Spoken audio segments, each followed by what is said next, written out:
Welcome to the Slop Farm. Enjoy the video. In this video, I will explain how to change the oil in your Toyota Tundra 5.7-liter engine. First, gather your essential tools and supplies. You'll need a new oil filter, about 6.6 quarts of synthetic oil, and a drain pan.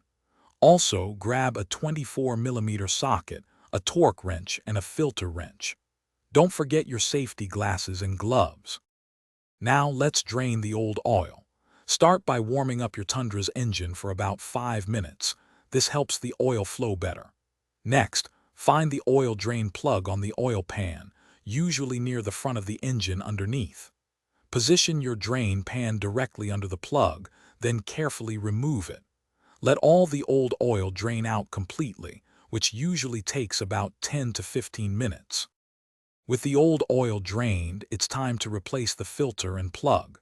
First, remove the old oil filter using your filter wrench. Make sure the old gasket comes off with it. Apply a thin layer of new oil to the gasket of your new filter, then hand tighten it until it's snug. Reinstall the drain plug, tightening it to 30 foot-pounds with your torque wrench.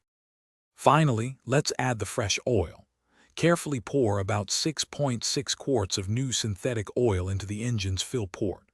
Once filled, start your Tundra and let it run for about 1 minute to circulate the new oil. Turn off the engine and wait 5 minutes for the oil to settle.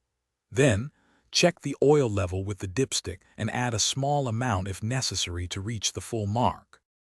Thanks for watching. Consider subscribing if we helped you today.